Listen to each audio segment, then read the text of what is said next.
ನಮಸ್ಕಾರ ವೀಕ್ಷಕರೇ, ಆರೋಗ್ಯ ಸಲಹೆ ಕಾರ್ಯಕ್ರಮಕ್ಕೆ ಸ್ವಾಗತ. ನಾನು ವನಿತಾ. ಹಣ್ಣುಗಳು ನಮ್ಮ ದೈನಂದಿನ ಆಹಾರದ ಪ್ರಮುಖ ಭಾಗವಾಗಿವೆ. ಅವುಗಳಲ್ಲಿ ಹಲವಾರು ಪೋಷಕಾಂಶಗಳಿವೆ ಹಾಗೂ ಸ್ವಾದಿಷ್ಟವಾಗಿರುತ್ತವೆ. ನಾವು ಹೆಚ್ಚಿನ ಹಣ್ಣುಗಳನ್ನು ಸೇವಿಸುವುದರಿಂದ ಆರೋಗ್ಯಕ್ಕೆ ಉತ್ತಮ ಪ್ರಯೋಜನಗಳನ್ನು ಪಡೆಯಬಹುದು. ಆದರೆ ಕೆಲ ಹಣ್ಣುಗಳಲ್ಲಿ ಅತಿ ಹೆಚ್ಚು ಕ್ಯಾಲೋರಿ ಇರುವುದರಿಂದ ಅವುಗಳನ್ನು ಸರಿಯಾದ ಪ್ರಮಾಣದಲ್ಲಿ ಸೇವಿಸುವುದು ಮುಖ್ಯವಾಗಿದೆ. ಹಣ್ಣುಗಳು ಹಲವಾರು ಪೋಷಕಾಂಶಗಳನ್ನು ನೀಡಿದರೂ ಕೆಲವು ಹಣ್ಣುಗಳಲ್ಲಿ ಇತರ ಹಣ್ಣುಗಳಿಗಿಂತ ಹೆಚ್ಚು ಕ್ಯಾಲೋರಿ ಮತ್ತು ಸಕ್ಕರೆ ಇದ್ದರೂ ಅವುಗಳನ್ನು ಎಚ್ಚರಿಕೆಯಿಂದ ಸೇವಿಸಬೇಕು. ಪೋಷಣೆಗೆ ಸಂಬಂಧಿಸಿದಂತೆ ಕ್ಯಾಲೋರಿ ಎಂಬುದು ಇಂಧನದ ಪ್ರಮಾಣವಾಗಿದೆ. ಅದು ನಮ್ಮ ದೇಹವು ಬದಲಾವಣೆಗಳನ್ನು ಮಾಡುವ ಪ್ರಕ್ರಿಯೆಗಳಲ್ಲಿ ಬಳಸುತ್ತದೆ. ದೇಹದಲ್ಲಿ ಕ್ಯಾಲೋರಿಗಳನ್ನು ಸರಿಯಾದ ರೀತಿಯಲ್ಲಿ ಬಳಸುವುದು ಅತ್ಯಂತ ಮುಖ್ಯ. ಹಣ್ಣುಗಳಲ್ಲಿ ಇರುವ ಕ್ಯಾಲೋರಿ ಹೆಚ್ಚಿನವೇ ಆದರೆ ಅದು ಶಕ್ತಿಯನ್ನು ನೀಡಬಹುದು. ಆದರೆ ಹೆಚ್ಚು ಕ್ಯಾಲೋರಿ ಸೇವಿಸುವುದರಿಂದ ದೇಹದಲ್ಲಿ ತೂಕ ಹೆಚ್ಚಾಗುವ ಅಥವಾ ಅನಿರೀಕ್ಷಿತ ಆರೋಗ್ಯ ಸಮಸ್ಯೆಗಳನ್ನು ಉಂಟು ಮಾಡಬಹುದು. ಬಾಳೆಹಣ್ಣು ಯಾವುದೇ ವರ್ಣದ ಹಣ್ಣುಗಳಲ್ಲಿ ಅತ್ಯಂತ ಹೆಚ್ಚು ಕ್ಯಾಲೋರಿ ಇರುವ ಹಣ್ಣುಗಳಲ್ಲಿ ಒಂದಾಗಿದೆ. ಇದು ಸುಮಾರು 100 ಗ್ರಾಂಗೆ 90 ರಿಂದ 100 ಕ್ಯಾಲೋರಿ ಹೊಂದಿರುತ್ತದೆ. ಬಾಳೆಹಣ್ಣು ಹೆಚ್ಚು ಪೌಷ್ಟಿಕವಾಗಿವೆ. ಕೊಬ್ಬು ಮತ್ತು ಸೋಡಿಯಂ ಮಟ್ಟದ ಹಣ್ಣು ಎಂದು ಪರಿಗಣಿಸಲಾಗುತ್ತದೆ. ಆದರೂ ಇದು ವಿಟಮಿನ್ B6, ಪೊಟ್ಯಾಷಿಯಂ ಮತ್ತು ಔಷಧೀಯ ಎನರ್ಜಿಯನ್ನು ನೀಡುವ ಹಣ್ಣು.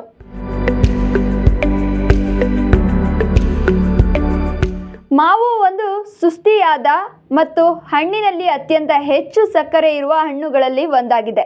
ಇದು ಸುಮಾರು 150 ರಿಂದ 160 ಕ್ಯಾಲೋರಿ ಹೊಂದಿರುತ್ತದೆ. ಮಾವುಗಳಲ್ಲಿ ವಿಟಮಿನ್ ಸಿ, ವಿಟಮಿನ್ ಎ ಮತ್ತು ಪ್ಯಾಲೆಟೆಡ್ ಸಕ್ಕರೆ ಇರುವುದರಿಂದ ಇದು ದೇಹಕ್ಕೆ ತುಂಬ ಶಕ್ತಿ ನೀಡುತ್ತದೆ. ಆದರೆ ಅಧಿಕ ಮಾವು ಸೇವನೆ ಮಿತಿಯ ದೇಹದ ಕೊಬ್ಬು ಸಮಸ್ಯೆಗಳಿಗೆ ಕಾರಣವಾಗಬಹುದು. ದ್ರಾಕ್ಷಿಯಲ್ಲಿ ಹೆಚ್ಚುವರಿ ಸಕ್ಕರೆ ಮತ್ತು ಕ್ಯಾಲೋರಿ ಇದೆ. ಪ್ರತಿ 100 ಗ್ರಾಂ ದ್ರಾಕ್ಷಿಯಲ್ಲಿರೋ ಕ್ಯಾಲೋರಿ ಅಂದಾಜು 70 ರಿಂದ 75 ನಡುವೆ ಇರುತ್ತದೆ. ದ್ರಾಕ್ಷಿಯಲ್ಲಿ ವಿಟಮಿನ್ ಸಿ, ಕಬ್ಬಿಣ ಮತ್ತು ಹೈಡ್ರೇಷನ್ ಹೆಚ್ಚುವರಿ ಪರಿಣಾಮವನ್ನು ನೀಡುತ್ತವೆ. ಆದಾಗ್ಯೂ ಇದು ಹೆಚ್ಚಿನ ಸಕ್ಕರೆ ಮತ್ತು ಕ್ಯಾಲೋರಿ ಹೊಂದಿರುವ ಹಣ್ಣು ಎಂದು ಪರಿಗಣಿಸಲಾಗುತ್ತದೆ. ಪೈನಾಪಲ್ ಬಹುತೇಕ ಹಣ್ಣುಗಳಲ್ಲಿ ಅತ್ಯಂತ ಜೇನುತಟವಾಗಿರುವುದರಿಂದ ಪ್ರತಿ 100 ಗ್ರಾಂಗೆ ಸುಮಾರು 80 ರಿಂದ 90 ಕ್ಯಾಲೋರಿ ಹೊಂದಿದೆ. ಇದು ವಿಟಮಿನ್ ಸಿ, ಮ್ಯಾಗ್ನೀಷಿಯಂ ಮತ್ತು ಕ್ಯಾಲ್ಸಿಯಂನ ಉತ್ತಮ ಮೂಲವಾಗಿದೆ. ಆದರೆ ಇದರ ನೈಸರ್ಗಿಕ ಸಕ್ಕರೆ ಸಹ ಹೆಚ್ಚು ಪ್ರಮಾಣದಲ್ಲಿ ಇರಬಹುದು. ಕಿತ್ತಳೆ ಹಣ್ಣು ಇತರ ಹಣ್ಣುಗಳಂತೆ ಕೇವಲ ಕೆಲವು ಕ್ಯಾಲೋರಿ ಇರುವುದರಿಲ್ಲ. ಇದರಲ್ಲಿಯೂ 100 ಗ್ರಾಂಗೆ 60 ರಿಂದ 65 ಕ್ಯಾಲೋರಿ ಇರಬಹುದು. ಅದು ವಿಟಮಿನ್ ಸಿ ಹೊಂದಿದ ಹಣ್ಣು. ಇನ್ನು ಹಣ್ಣುಗಳನ್ನು ಪ್ರತಿದಿನವೂ ಸೇವಿಸುವುದು ಆರೋಗ್ಯಕ್ಕೆ ಬಹುಮಟ್ಟಿಗೆ ಲಾಭಕಾರಿಯಾಗಿದೆ.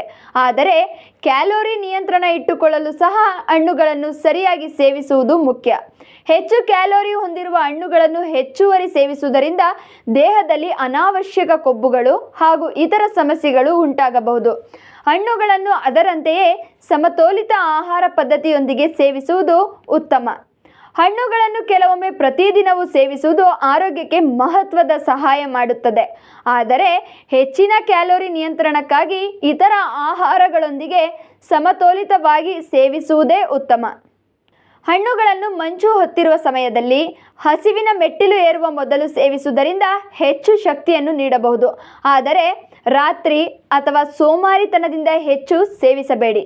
ಹಣ್ಣುಗಳನ್ನು ನಿಯಮಿತವಾಗಿ ಸೇವಿಸುವುದರಿಂದ ಪುಷ್ಟಿಕರ ಪ್ರಮಾಣವನ್ನು ಹೆಚ್ಚಿಸಬಹುದು. ಕೆಲವೊಂದು ಹಣ್ಣುಗಳು ಜ್ಯೂಸ್ ಅಥವಾ ಡ್ರೈ ಫ್ರೂಟ್ಸ್ ರೂಪದಲ್ಲಿ ಸೇವಿಸಲು ಕಷ್ಟವಾಗಬಹುದು. ಆದರೆ ಹಣ್ಣುಗಳನ್ನು ನೈಸರ್ಗಿಕವಾಗಿ ಸೇವಿಸುವುದೇ ಉತ್ತಮ. ಹಣ್ಣುಗಳು ಪ್ರತಿದಿನೆಯ ಆಹಾರದ ಅವಿಭಾಜ್ಯ ಅಂಗವಾಗಿವೆ.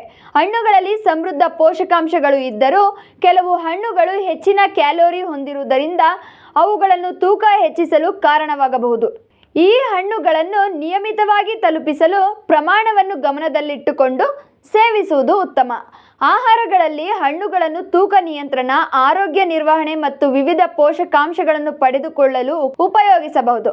ಆದರೆ ಹೆಚ್ಚು ಕ್ಯಾಲೋರಿ ಇರುವ ಹಣ್ಣುಗಳನ್ನು ಹೆಚ್ಚು ಸೇವಿಸುವುದು ಆರೋಗ್ಯದ ಮೇಲೆ ಪ್ರತಿಕೂಲ ಪರಿಣಾಮ ಬೀರುವ ಸಾಧ್ಯತೆಯೂ ಇರುತ್ತದೆ. ಹಣ್ಣು ಸೇವನೆ ಆಯ್ಕೆ ಮಾಡಿ, ಆದರೆ ನಿಮ್ಮ ಆರೋಗ್ಯಕ್ಕೆ ಗಮನ ನೀಡಿ.